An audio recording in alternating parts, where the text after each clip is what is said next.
Good morning and welcome to the ASX at Breakfast. I'm Rachel from Kalkine Studios in Sydney. The Australian share market is expected to open lower today. The SPI futures are pointing to a 0.4% fall. The Australian share market closed 0.68% lower yesterday at 7,146. Looking at business news from this morning. In March 2019, the Coles Group entered an exclusive service agreement with Ocado Group for development and construction of 2 automated customer fulfilment centres, one in Victoria and one in New South Wales. In its most recent third quarter financial year 2023 sales results, on the 28th of April, Coles showed an update on delays affecting construction and noted that work was continuing to determine what impact the delays will have on timelines. Additional works are required to rectify construction issues with the grid identified during quality control processes for the Victorian CFC. The timing for the New South Wales CFC being built by Ocado is expected to be commissioned within an incremental ramp-up period starting at the end of the second half of financial year 2024. The impacts of the delays are likely to increase the project capital and operating expenditure by around $70 million and $50 million. Now, total expenditure is expected to be around $400 million, of which 55% has been incurred at the end of financial year 2023, with the balance expected to be incurred in financial year 2024 and 2025.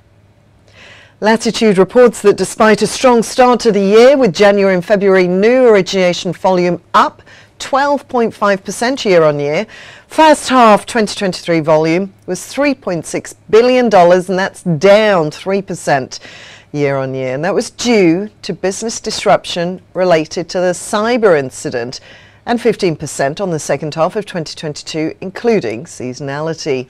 Now, gross receivables were at $6.2 billion, were flat year on year, and that was down 4% on the second half of 2022, reflecting cyber-impacted volumes.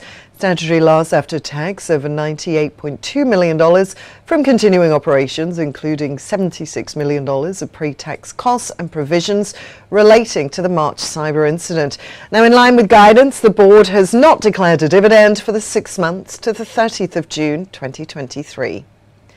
BlueScope today announced that Non-executive Director Jane McAloon has been appointed as chair to succeed John Bevan, who's retiring after 10 years as a non-executive director and 8 years as chair. The handover will occur at the company's annual general meeting this November. Now, Miss McAloon has been director of BlueScope since the 30th of September 2022, and he's also chair and a non-executive director of Energy Australia and a non-executive director of Newcrest Mining and Allianz Australia. She's also chair of Monash University Foundation and an independent member of the advisory board of Allens. She's got over 30 years of business, government and regulatory experience at senior executive and board levels across the natural resources, energy, infrastructure and utility sectors. We'll take a short break here, but stay tuned for more news set to affect your trading day. Build better relationships, get connected, heard and noticed. We always believe in getting you the best. Kalkine Media's growing platform, Kalkine TV, helps you connect to an inquisitive audience from across the globe. Interact in a trusted environment. Showcase your brand on Kalkine TV in a seamless and effective manner. We connect and curate content as per your business needs. So why wait? Write to us at guestteam@kalkine.com.au.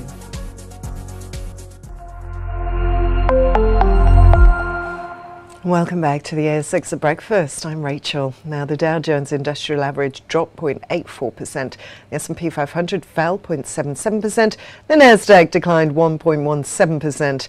And European markets closed lower. London's FTSE fell 0.63%. Frankfurt lost 0.71%, and Paris closed 0.94% lower. Looking at Asian markets now, Tokyo's Nikkei fell 0.44%, Hong Kong's Hang Seng was down 0.01%, while China's Shanghai Composite closed 0.43% higher. That's the latest from the ASX at Breakfast. I'm Rachel, signing off for now.